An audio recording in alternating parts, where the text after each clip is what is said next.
ಹೆಣ್ಣನ್ನ ಅರ್ಥ ಮಾಡಿಕೊಳ್ಳಲು ಯಾರಿಂದಲೂ ಕೂಡ ಸಾಧ್ಯವಿಲ್ಲ.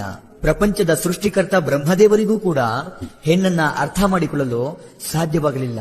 ಹೆಣ್ಣನ್ನ ಚಂಚಲೆ ಎಂದು ಹೇಳಿದ್ರೂ ಕೂಡ ತಪ್ಪಾಗಲ್ಲ. ಹಾಗಾದ್ರೆ ಬ್ರಹ್ಮದೇವ ಹೆಣ್ಣನ್ನ ಸೃಷ್ಟಿ ಮಾಡಿದ್ದು ಯಾಕೆ?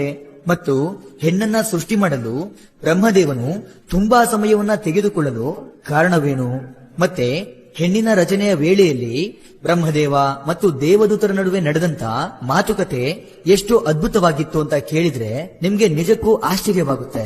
ಸ್ನೇಹಿತರೆ, ಈ ಜಗತ್ತು ಎಲ್ಲರಿಗೂ ಒಂದು ನಿಗೂಢವಾದಂತಹ ಪ್ರಶ್ನೆಯಾಗಿದೆ. ಹಾಗೆ ಇನ್ನೂ ಕೂಡ ಈ ಜಗತ್ತಿನ ಕೆಲವು ಸೃಷ್ಟಿಯ ಬಗ್ಗೆ ಉತ್ತರ ಅನ್ನೋದು ಯಾರಿಗೂ ಸಿಕ್ಕಿಲ್ಲ.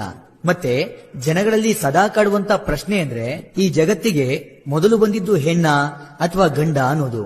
ಇನ್ನು ಇಡೀ ಜಗತ್ತನ್ನ ಕೇವಲ 1 ನಿಮಿಷದಲ್ಲಿ ಸೃಷ್ಟಿ ಮಾಡಿದ ಬ್ರಹ್ಮದೇವನಿಗೆ ಹೆಣ್ಣನ್ನ ಸೃಷ್ಟಿ ಮಾಡಲು 6 ದಿನಗಳು ಕಳೆದರೂ ಸಾಧ್ಯವಾಗಲಿಲ್ಲವಂತೆ.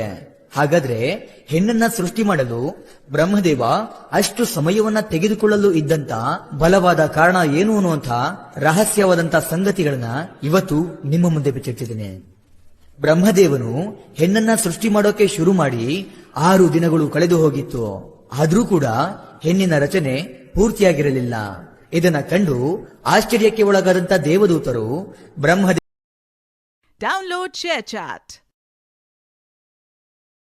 Download ShareChat.